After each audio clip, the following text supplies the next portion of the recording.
आज की कथा श्रीमद् भागवत महापुराण से ली गई है, जो इस महापुराण के दशम स्कंद में अध्याय 56-57 का सार है। सत्राजित एवं स्यंतक मणि की कथा। सत्राजित एक द्वारका में यादव सरदार था। सत्राजित सूर्यदेव का परम उपासक था। उसने सूर्यदेव की कठोर तपस्या की और तपस्या से प्रसन्न होकर सूर्यदेव ने उसे एक दिव्य मणि दी। वह मणि थी स्यमंतक मणि। भागवत कहता है, मणि प्रतिदिन अपार स्वर्ण देती थी।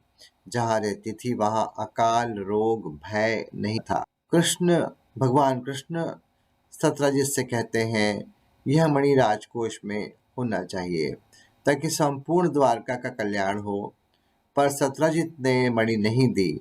उसे भय था कि कृष्ण की महिमा और प्रतिष्ठा इससे बढ़ जाएगी और उसकी महिमा कम हो जाएगी।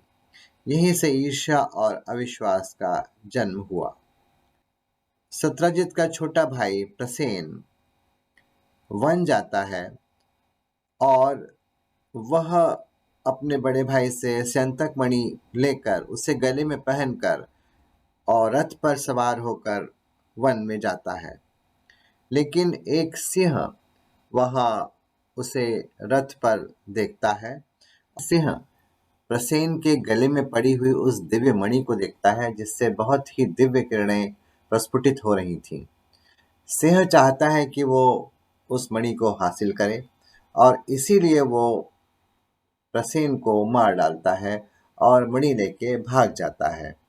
लेकिन वहीं रास्ते में उसे जामवंत जी, जो जिनका जिक्र रामायण में त्रेता युग में भी आता है, वो मिलते हैं। जामवंत जी जब यह देखते हैं कि सिंह के पास एक दिव्य मणि है, तो वे सिंह को युद्ध के लिए ललकारते हैं और युद्ध में उस सिंह को मार डालते हैं। अब वो दिव्य मणि लेकर अपनी गुफा में चले जाते हैं।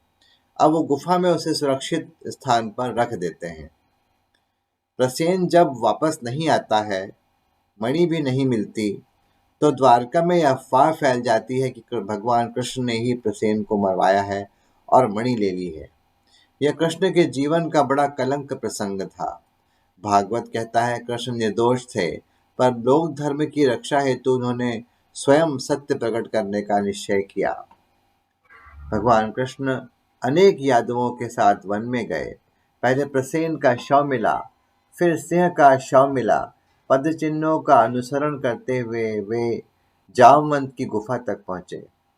गुफा में वे जामवंत को देखते हैं, तो जामवंत को न वे पहचान पाते हैं, न ही जामवंत उन्हें पहचान पाता है कि ये ही विष्णु का अवतार हैं और जिनके साथ उन्होंने रामचंद्र जी के रूप में त्रेता युग में युद्ध में भाग लिया था। 21 दिन तक घोर युद्ध चलता है। पर्वत हिलने लगते हैं, गुफाएं टूटने लगती हैं, पर कृष्ण का बल स्थिर था। जामवंत की शक्ति धीरे धीरे क्षीण होने लगती है। अब जामवंत को स्मृति जागरण होता है। वह समझ जाता है कि त्रेता युग की स्मृति से उसे लगता है कि ऐसा धैर्य, ऐसी करुणा, ऐसा तेज मैंने यही श्री राम में भी देखा था। उसी क्षण जामवंत समझ गए, कृष्ण ही राम है। पूर्ण समर्पण करते हुए जामवंत ने युद्ध रोक दिया और कृष्ण के चरणों पर गिर पड़े। कहा, आप ही राम हैं, आप ही नारायण हैं। स्यंतक मणि जामवंत जी ने भगवान कृष्ण को लौटा दी और अपनी पुत्री जामवंती का विवाह कृष्ण से कर दिया। यह विवाह युद्ध की हार से नहीं, ईश्वर की पहचान से हुआ। कृष्ण मणि लेकर द्वारका लौटे, सत्य प्रकट हुआ, कृष्ण निर्दोष सिद्ध हुए। सत्रजित को पश्चाताप हुआ। उसने कृष्ण से माफी मांगी, अपनी पुत्री सत्यभामा का विवाह कृष्ण से कर दिया, मणि भी कृष्ण को सौंप दी। भागवत यहाँ कहता है, ईश्वर पर लगाया गया झूठा कलंक भी धर्मलीला बन जाता है। इस कथा की मुख्य शिक्षा यह है कि ईर्ष्या विनाश की जननी है। सत्य स्वयं प्रमाणित होता है। ईश्वर का रूप बदले, तत्व नहीं बदलता। पहचान होते ही अहंकार भक्ति में बदल जाता है।